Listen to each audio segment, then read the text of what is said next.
Hey everybody, welcome back. Today we're going to be getting this into primer and seeing our baseline of what we're working with now that we uncovered all that body damage on here. Alright, so as you can see here, we are down to the original factory etch primer. There's no original coat of paint. And then we have a sealer or high build primer, this red stuff here. And this is the paint that they put over it. So by doing that, peeling it back, we can see how much material's actually on the panel.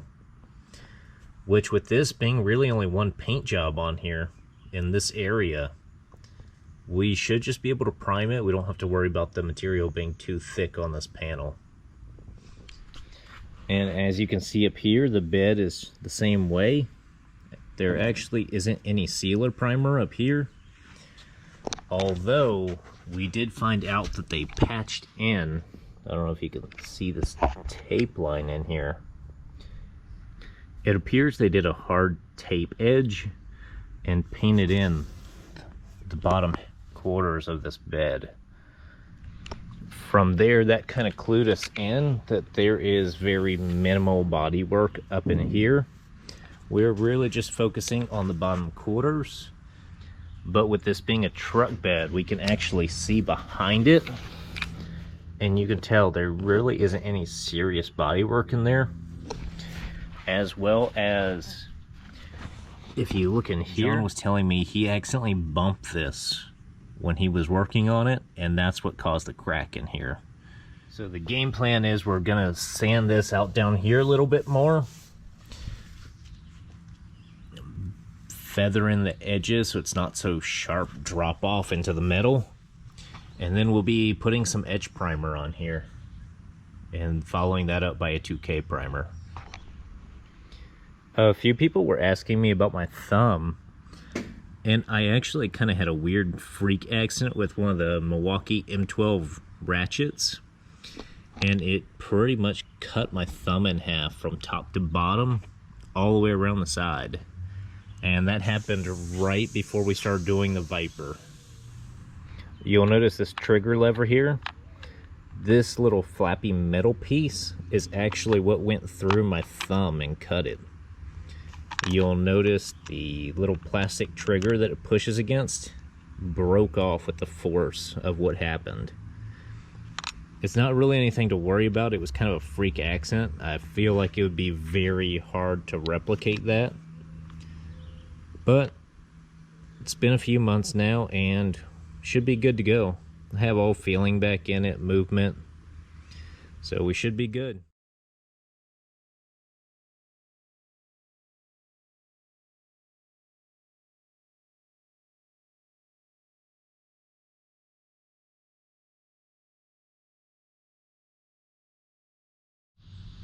To explain what's going on here, because believe me, I know it's hard to understand myself.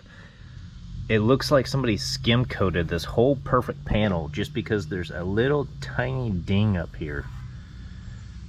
But if you can see that, let me get a measuring tape for this so we can actually, I don't know if you can see that, but we literally have a 1/4 inch of Bondo for nothing. And on top of that, it was over bare metal as well. So we had to get all that out of here because we don't want this to rust underneath Bondo and then pop Bondo off, even though technically we don't even need Bondo on this panel.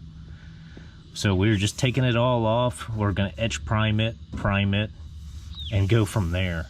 So this is pretty crazy. They literally did a 1/4 inch skim coat of Bondo over this whole panel, into the body line, up into here, all because this little ding that probably won't even show up on camera. Literally, primer would probably fill that little ding in.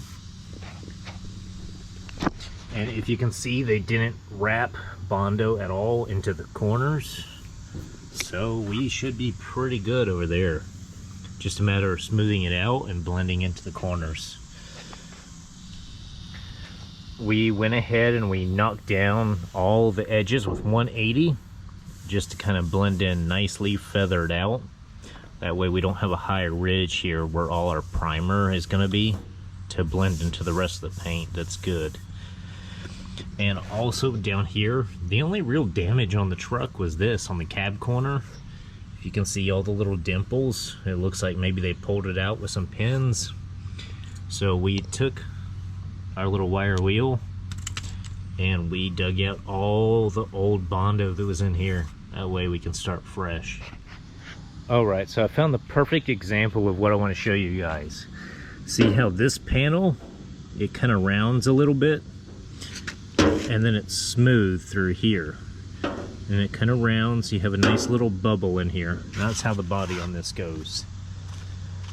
Now if you come over to this other side, we have that same flatness, and then it rolls back. And it should keep rolling, except there's another about 1/4 inch, 1/8 inch of Bondo here over a perfectly straight panel with no dents in it. So you'll see they did end up putting this mostly over bare metal as well. And here's the problem. See how it's starting to rust and corrode? And you can kind of see that Bondo's lifting a little bit right there. That's not good, and that's what we're trying to get rid of here. It's just kind of weird that they would put Bondo on to smooth out a panel that's straight. So I found all the damage on this panel finally.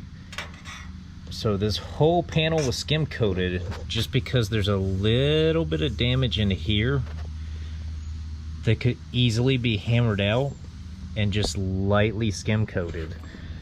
But also, if you see the rust right there and the Bondo.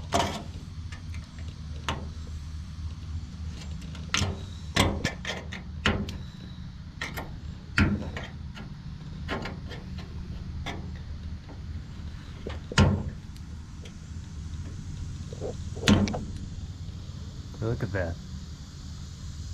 That is nasty. We got it all feathered out smooth. We hit it with 180. That way there's no ridge here. It just flows nice. You can't feel the little ridge. Back here, we got this all cleaned up.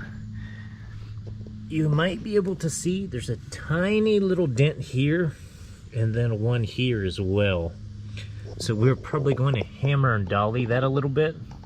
There's one back here on the edge. And that's really it for this. So we'll hammer and dolly it, then it'll be ready for etch primer.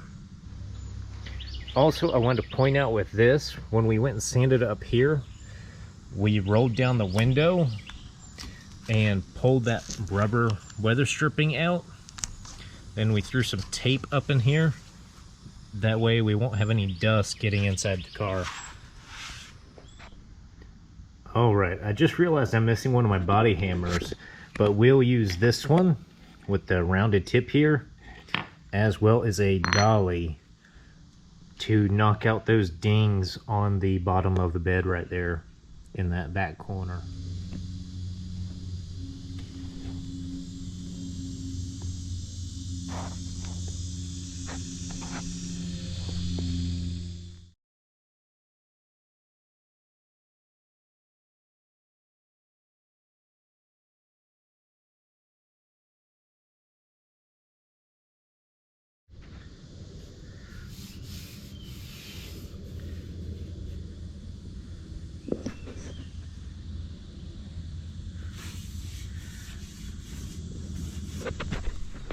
Alright, at this point we got the Dakota taped off. We sprayed some etch primer over all the bare metal, as you can see that down there. So next we will be spraying a little primer on this. Alright, so we got this side primered, that way we got a good base to block it and see where we're at with body work. Tomorrow we'll be doing the blocking on this, as well as repairing the little dings on this side.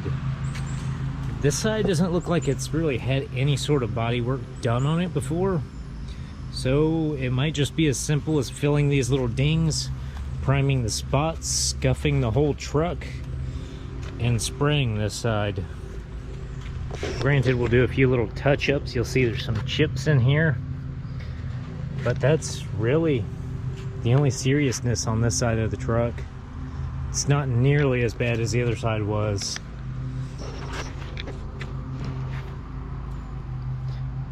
As you'll see, we also primed the tailgate today, so we got that done. We got the whole bedside, driver door, the cab corner, all primed in. Actually, I want to show you guys something too. If you remember all that Bondo that was on this side, look how straight and dead on these panels are. We have a little bit of a low spot in here, but if you can see that, the top of it matches up perfect, which matches up with the bedside here. It's just we have a little low spot right there. So they put all that Bondo on here just to blend that, which is crazy. Granted, we have a couple little dings through the door on the bottom, but there's really nothing at all on this truck that required that amount of Bondo. So we're doing some serious weight reduction here. To mix the primer, it is 4 parts primer, the material, 1 part activator, and down here in Florida where it's so hot, we usually do 1 part reducer as well, just so it doesn't dry as quick and it flows a little nicer. So that'll pretty much wrap it up for the Dakota for today. I know John's excited that it's not nearly as bad as we thought it would be.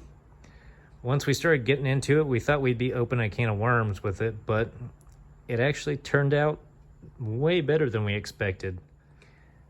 There should be another video out tomorrow night, so be sure to like and subscribe and click the notifications. A few people have been asking about the 4th gen Camaros. This solid black one here is a 95 with a V6. It's pretty much all original mint. Fixed roof coupe, 1995 with the 3.4. The other one with the later 4th gen front end is a 1996 Z28. It's T-tops, leather, power everything. It has the motor out of a early 90s, like a 93, 94 Corvette, the LT1. I ended up picking it up a few months back for about 800 bucks. It ran and drove. The computer ended up getting tuned by Keith Wenzel. I ended up finding the newer 4th gen Camaro front end in the U-Pull yard. So I ended up picking that up for like 200 bucks. But the plan for these, once we go to the new shop, I'm going to be pulling the V8 out of the Z28 over there and shoving it into the good body here. We'll end up probably doing a twin turbo kit. If any of y'all remember the early Callaway cars, it was a turbo LT motor. So I think it'd be pretty nice to have the V8 in the nice car with the fixed roof. That way, if we did want to go for more power out of this one, it'd come in handy. But also, when we move to the new shop, I think this one's going to get a wide body kit, as well as doing some carbon overlays. For example, these are the C7 replica wheels, and they're about 10.5 inches wide. And as you can see, they tuck flush with the edge of that fender. So I think the goal for this one is we are going to go 12-inch wide on the rear and do 10-inch wide in the front and do a nice Coke bottle shaped body kit to it to flare these rear fenders out, as well as we'll probably end up reshaping the rear end and doing the wing a little different as well. So that's really the plan for the 4th gen Camaros, although you won't be seeing them for about 6 months or so once we move to the new shop. As for the 300, there'll be more videos on this soon about doing this front bumper. Today we went ahead and pulled some molds off the inner headlight. That way we can patch them in on the outer lights to get kind of a similar shape, make them a little more symmetrical. So we're going to be cutting this out, making it smooth from this front panel all the way up to here. Nice little slant, and then doing our turn signals in there. And as far as the 300 goes, we're going to see about trying to get paint on it by September, getting the interior together. That way we can make it to Mo Party with John. It should be quite the interesting project once it's actually done and finished. We should be repainting it here fairly soon. Granted, probably after the SST gets done. So I think that'll do it for today's video. Let me know what you guys think in the comments down below. We should be up at the new shop towards the end of the month and do a nice little walk around of the construction, see how it's coming along, and going from there.